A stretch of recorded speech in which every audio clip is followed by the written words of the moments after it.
बोलिए सरस्वती मैया की जय। श्री गणेश जी महाराज की जय। श्री सद्गुरुदेव महाराज की जय। श्री गोस्वामी तुलसीदास जी महाराज की जय। आज के आनंद की जय। सब संतन तन की जय। सब पितरन की जय। सब देवन की जय। गंगा मैया की जय। यमुना मैया की जय। चंडी मैया की जय। गौ माता की जय। ओम नमः पार्वती पतये हर हर महादेव।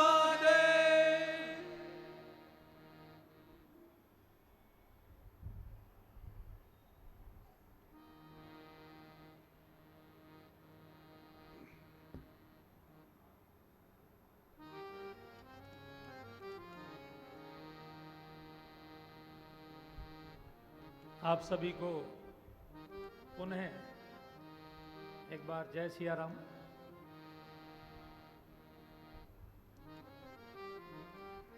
दो साल बाद फिर से यहाँ श्री राम कथा का ये आयोजन हो रहा है। आदरणीय कृष्णा जी भाई सब बैठे हैं। तो पिछली बार आप सबके सौजन्य से गौशाला के लिए कथा का आयोजन हुआ था और इस बार फिर 2 साल बाद फिर से भगवान का गुणगान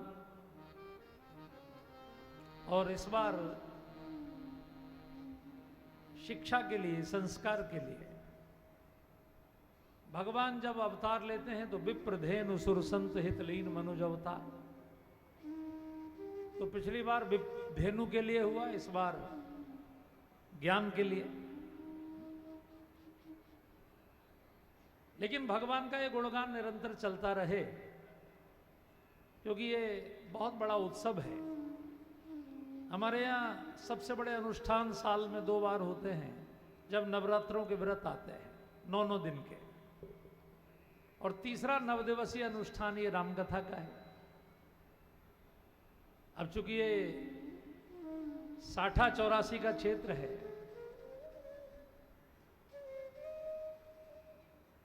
ये जो बहनें खड़ी हुई, ए बोबो तुम काहे खड़ी हो गई अभी से? अभी तो 2027 भी नहीं आई, चुनाव तो भी आया नहीं।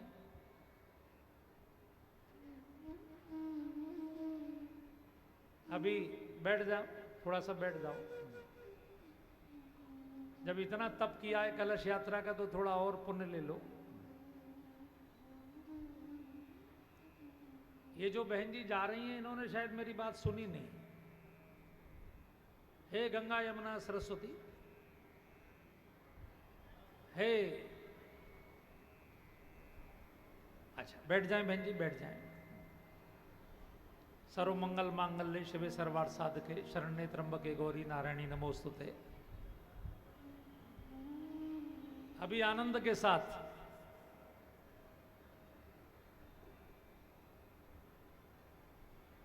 तो 2 साल पहले जो ये कथा का आयोजन हुआ, आप सभी लोग अच्छी तरह जानते हैं कि साठा 84 के इस क्षेत्र में जो कलयुग के प्रथम सम्राट थे महाराज परीक्षित, चूंकि महाराज युधिष्ठिर द्वापर तक सम्राट रहे और भगवान श्री कृष्ण ने जिस समय अपना शरीर छोड़ा, उस समय यही महीना था, ध्यान रखिए, होली के ठीक 15 दिन बाद भगवान श्री कृष्ण ने अपना ये पंच तत्वों का जो उनका चोला था छोड़ा। मैंने आपको शुरू में ही कहा कि ये पितृपक्ष है और गुजरात में इस पितृपक्ष की बहुत मान्यता है। जैसे हम अब लोग अपने यहाँ अगस्त के महीने में, सितंबर में पितृपक्ष में तर्पण करते हैं, वैसे गुजरात के लोग इस समय पितरों को प्रसन्न करते हैं। तो यही समय था जब भगवान श्री कृष्ण सारे यदुवंशियों को लेकर सोमनाथ गए थे द्वारिका से, और यदुवंशियों के द्वारा पूजा कराई थी पितरों की।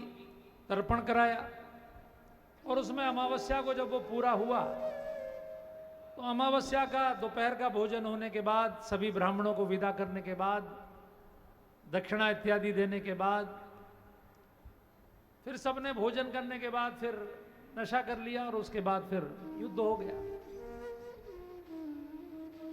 तो यही वो पवित्र समय था और इसलिए हम लोग चैत्र के शुक्ल पक्ष की प्रतिपदा को नया साल मनाते हैं। उसी दिन कलयुग प्रारंभ हुआ और युधिष्ठिर ने जैसे ही भगवान कृष्ण के जाने का समाचार सुना, उन्होंने गद्दी छोड़ दी और पांडवों ने स्वर्गारोहण करके शरीर भी त्याग दिया। तो आप समझ लीजिए, जो कलयुग में पहला सम्राट बना पृथ्वी का, वो इसी क्षेत्र के थे। ये जो पश्चिमी उत्तर प्रदेश का क्षेत्र है, मेरठ, गाजियाबाद, ये जो बुलंदशहर, ये जो पूरा क्षेत्र है गंगा से इधर, यही हस्तिनापुर का साम्राज्य, यहीं के सम्राट थे महाराज परीक्षित। और महाराज परीक्षित को मोक्ष कैसे मिला ये आप सब जानते हैं। महाराज परीक्षित ने अच्छा शासन किया, लेकिन बाद में कथा सुनकर ही उनका मोक्ष हुआ और उन्हीं के द्वारा भागवत कथा की शुरुआत हुई। भागवत कथा माने भगवान की कथा। भगवान का श्रीमद् भागवत में कोई एक नाम नहीं है, उसमें भगवान के सभी अवतारों की कथा है। जैसे उसमें कुल मिला के 12 स्कंद हैं, तो भगवान श्री कृष्ण की कथा 10वें स्कंद से प्रारंभ होती है। उससे पहले अन्य अवतारों की कथा है, उससे पहले राम कथा भी है, भगवान परशुराम के अवतार की भी कथा है, सब अवतारों की कथा है। और भगवान को उसमें सत्य कहा गया है, सत्यम परम धीमहि। आप सभी बहनें जानती हैं कि आप अपने घर में जब कथा कराती हैं तो उसको कहते हैं सत्यनारायण भगवान की कथा। अब ध्यान रखिए, ये सत्य कौन है? आज की कथा में इतनी ही बात समझ लीजिए। सत्य माने क्या होता है? सत्य माने होता है जिसकी सत्ता होती है। जिसकी सत्ता है वही सत्य है। और इस पूरे ब्रह्मांड पर किसकी सत्ता है? इस पूरे ब्रह्मांड पर भगवान की सत्ता है। अभी अतुल जी आपके सामने बोल रहे हैं और अभी अगर हमारे अंदर से सत्य निकल जाए तो 12 घंटे के अंदर हमारे घर वाले हमें घाट पहुंचा देंगे और पीछे क्या बोलेंगे? राम नाम सत्य है। वैसे आधे लोगों ने बोला, आधे लोगों ने नहीं बोला। डरिए मत, किसी का होगा नहीं, डरिए मत। क्योंकि एक बार जब एक अर्थी जा रही थी काशी में तो कबीरदास जी खड़े हो गए। अब कबीरदास जी तो बड़े अलबेले संत थे। कबीरदास जी ने अर्थी को रोक लिया, भाई रोको। लोगों ने कहा क्या बात है बाबा? बोले भाई हल्ला काहे मचा रहे?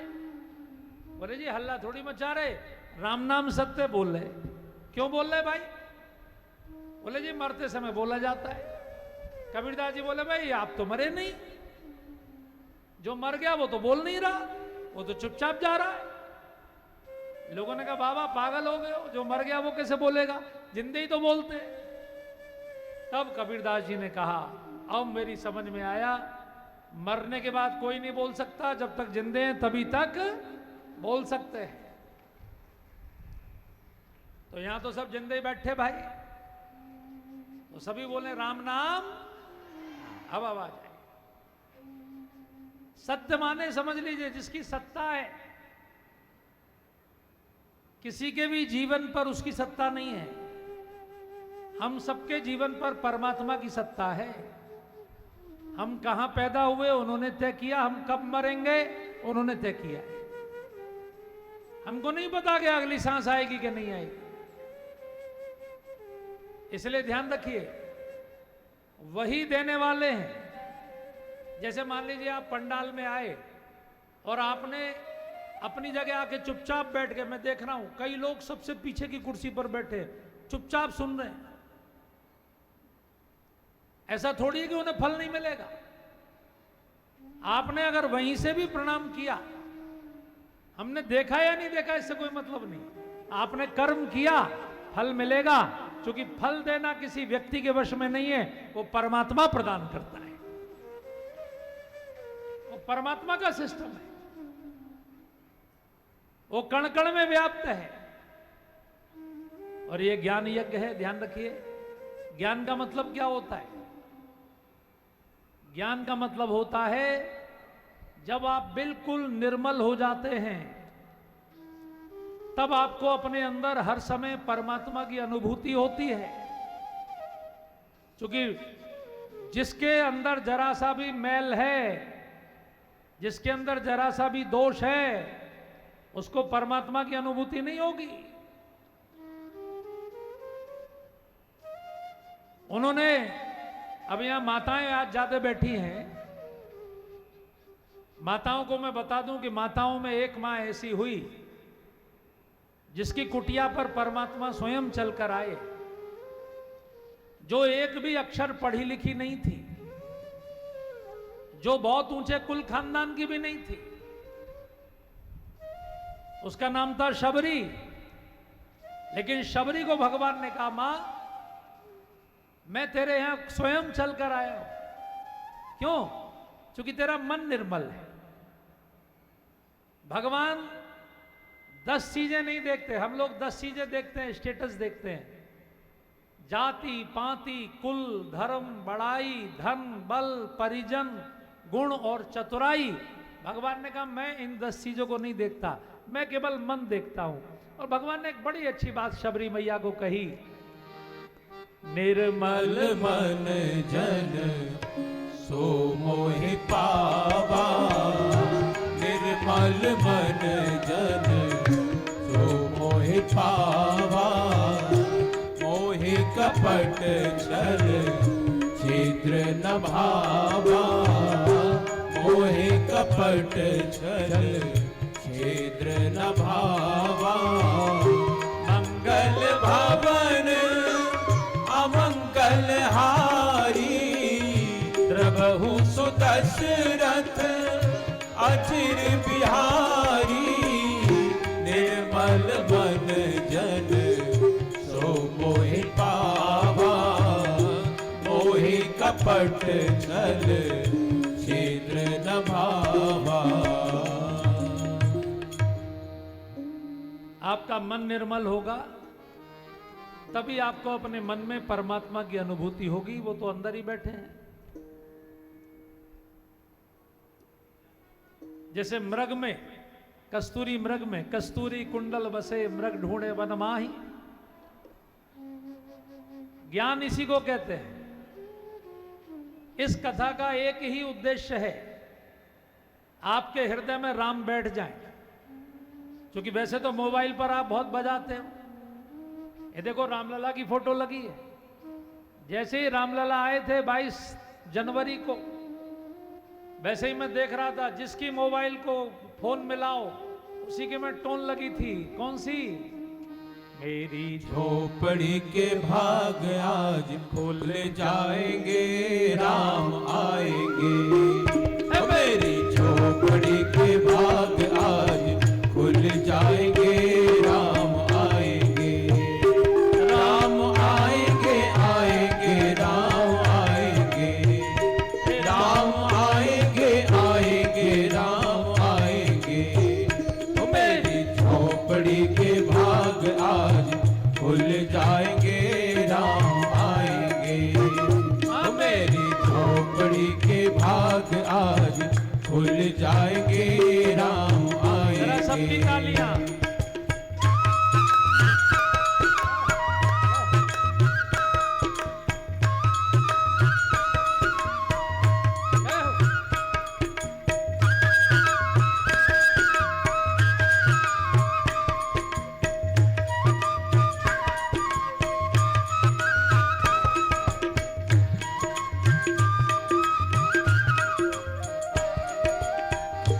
राम आएंगे तो अंगना सजाऊंगी, राम आएंगे तो अंगना सजाऊंगी। दीप जला के दिवाली में के दिवाली मैं बनाऊंगी, रंग सजा के रंगोली मैं बनाऊंगी, रंग सजा के रंगोली मैं बनाऊंगी। मेरे जन्मों के सारे पाप मिट जाएंगे, राम आएंगे। मेरे जन्मों के सारे पाप मिट जाएंगे, राम आएंगे। मेरी झोपड़ी के भाग आज खुल जाएंगे, राम आएंगे। मेरी झोपड़ी के भाग आज खुल जाएंगे, राम आएंगे।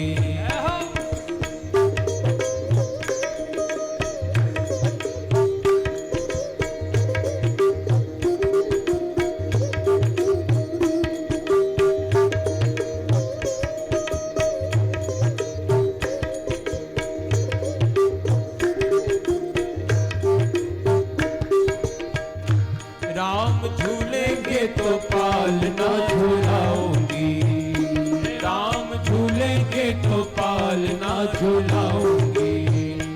मीठे मीठे मैं तो भजन सुनाऊंगी, मीठे मीठे मैं तो भजन सुनाऊंगी। वो मेरी जिंदगी के सारे दुख मिट जाएंगे, राम आएंगे।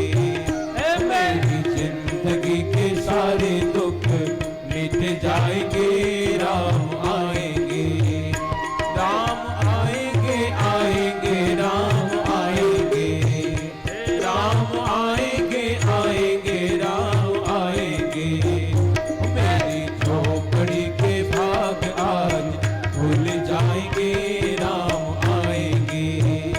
मेरी झोपड़ी के भाग आज खुल जाएंगे, राम आएंगे। मेरी झोपड़ी के भाग आज खुल जाएंगे, राम आएंगे। मेरी झोपड़ी के भाग आज खुल जाएंगे, राम आएंगे।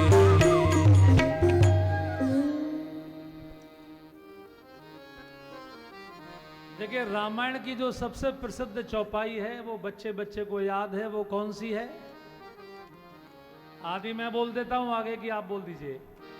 मंगल भवन अमंगल हारी,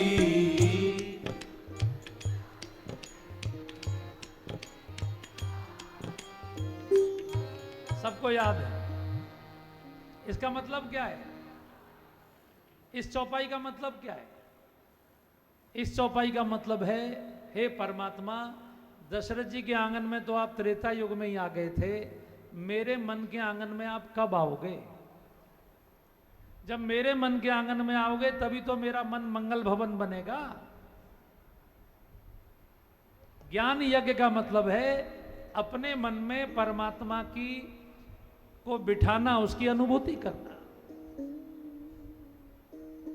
ज्ञान का और कोई दूसरा मतलब नहीं है। और जिसके मन में भगवान बैठे हैं उसको, उसके कथावाचक हमारे बगल में बैठे हैं, उसी विभूति को इस संसार ने ज्ञानी नाम अग्रगण्यम कहा। श्री हनुमान जी महाराज ज्ञानी नाम अग्रगण्य, इसलिए भगवान हनुमान जी महाराज के हृदय में रहते हैं। और अगर आप भी अपने हृदय में रखना चाहते हो भगवान को, तो उसका सूत्र, आज शनिवार का दिन है, हनुमान जी का ही दिन है, स्वाति नक्षत्र है, उन्हीं का नक्षत्र है। हनुमान जी को आप गुरु मान के जब हनुमान जी से पूछेंगे कि आपने अपने मन में भगवान को कैसे बिठाया, तो हनुमान जी एक चौपाई बताएंगे आपको। वो चौपाई जरा मेरे साथ बोल दीजिए, सब लोग दोहरा दीजिए। हमारी टीम हमारे साथ गाएगी, आपको दोहराना है। रामचरित सुनिबे के रसिया,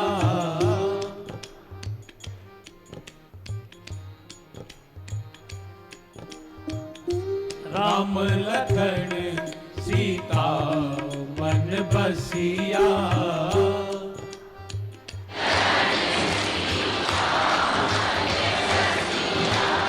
जय जय जय हनुमान गोसाई,